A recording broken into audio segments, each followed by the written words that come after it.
अनुग्रह लघु मनन में आप सबका एक बार फिर से हार्दिक स्वागत है।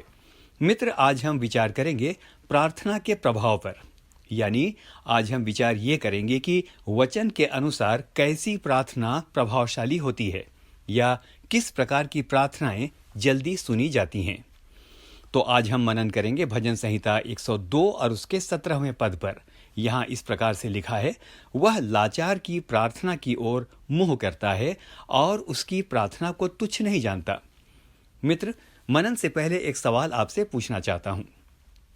क्या आपको ऐसा लगता है कि आपकी बहुत सारी प्रार्थनाओं का उत्तर अक्सर नहीं मिलता है, या मिलता भी है तो बहुत देर से मिलता है? क्या आप लंबे समय से किसी प्रार्थना के उत्तर मिलने का इंतजार कर रहे हैं? क्या अब आप धीरे धीरे निराश होने लगे हैं? यदि हाँ, तो निश्चय जानिए आज का मनन निश्चित रूप से आपके लिए है। अभी कुछ दिनों पहले मैं हन्ना के बारे में विचार कर रहा था। उसका वर्णन हमें पहला शमूएल और उसके पहले अध्याय में मिलता है।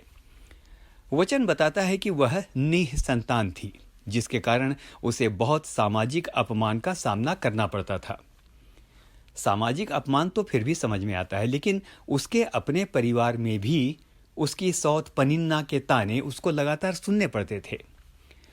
पहला शमूएल 1 और उसके 6 में वचन बताता है कि उसकी सौत पनिन्ना उसे अत्यंत चिढ़ाकर कुढ़ाती रहती थी।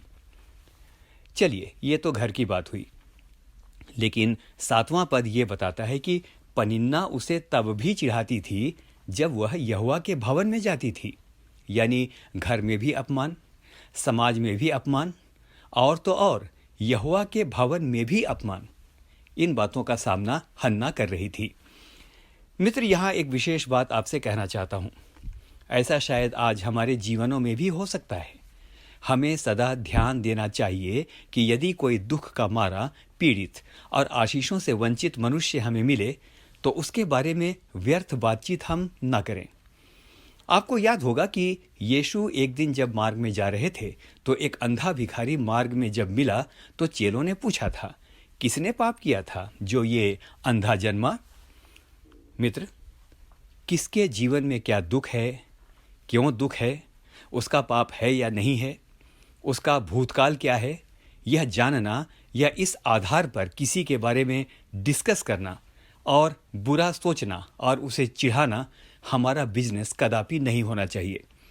भजन संहिता 75 और उसके 7 में लिखा है, परंतु परमेश्वर ही न्यायी है, वही एक को घटाता और दूसरे को बढ़ाता है। मित्र, बहुत ध्यान से सुनिए। कई बार हमारी आशीषें और प्रार्थनाएं इसीलिए रुक जाती हैं कि हम दूसरों के शाप या दुखों की चर्चा करते हैं, रस ले लेकर उसके बारे में बातचीत करते हैं। ऐसा करना बंद कीजिए। हम सबको ऐसा करना बंद करना चाहिए, क्योंकि परमेश्वर इस बात का बुरा मानता है और हमारी आशीषों को रोक देता है। आइए अब हम हन्ना के जीवन पर विचार करते हैं। वह बहुत पीड़ित थी, उसका दिल टूटा हुआ था। शायद उसने वर्षों वर्षों तक प्रार्थना की होगी, मुझे बच्चा दे, मुझे बच्चा दे, मुझे बच्चा दे, मुझे बच्चा दे, मुझे दे। मित्र, यहाँ जानबूझकर मैंने मुझे बच्चा दे वाक्य को रिपीट किया है। यहाँ ध्यान दीजिए, मुझे दे महत्वपूर्ण हो गया है। कई बार परमेश्वर उन प्रार्थनाओं का उत्तर देने में भी विलंब करता है जिसमें मुझे, मेरा, मैं, मेरे लिए, मुझको जैसा भाव आता है। तो हन्ना प्रार्थना करती रही, बिलखती रही कि मुझे बच्चा दे, मुझे बच्चा दे, लेकिन उत्तर नहीं आया। अब ध्यान से सुनिए कि उसने क्या किया। पहला शमूएल 1 और उसके 11 में इस प्रकार से लिखा है, उसने यहोवा से प्रार्थना करके कहा, हे यहोवा, यदि तू अपनी दासी के दुख पर सचमुच दृष्टि करे और मेरी सुधि ले और मुझे भूल ना जाए और अपनी दासी को पुत्र दे, तो मैं उसे जीवन भर के लिए यहोवा को अर्पण कर दूंगी। मित्र, ये बहुत ही प्यारी प्रार्थना है। आज तक हन्ना ने मुझे दे करके मांगा था, लेकिन अब देखते हैं कि उसने प्रार्थना ही बदल दी। उसने प्रार्थना करने का तरीका ही बदल दिया। उसने अब इस प्रकार से कहा, मुझे दे ताकि मैं तुझे देने पाऊं। मुझे अपने लिए नहीं चाहिए, मुझे खुदा तेरे लिए चाहिए। मित्र, वचन बताता है कि प्रार्थना बदलते ही यहोवा ने उसकी कोख खोल दी, और ऐसी खोली कि वचन पहला शमूएल 2 और उसके 23 में बताता है कि हन्ना को बाद में यहोवा ने 3 बेटे और 2 बेटियां दी। मित्र, यदि प्रार्थना रुक गई है तो आइए प्रार्थना बदल दीजिए और कहिए, परमेश्वर मुझे दे ताकि मैं तुझे दे सकूं। मुझे अच्छी नौकरी दे ताकि मैं उसके द्वारा तेरी सेवा कर सकूं।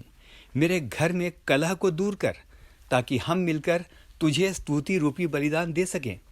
मुझे स्वास्थ्य दे ताकि मैं हाथ पांव से, धन से और अपने संपूर्ण जीवन से तेरी सेवा कर सकूं। मित्र, एक बहुत ही महत्वपूर्ण वचन आपको देना चाहता हूं। वचन बताता है कि यदि हम आशीष पाना चाहते हैं और चंगे होना चाहते हैं तो एक काम करने की जरूरत है।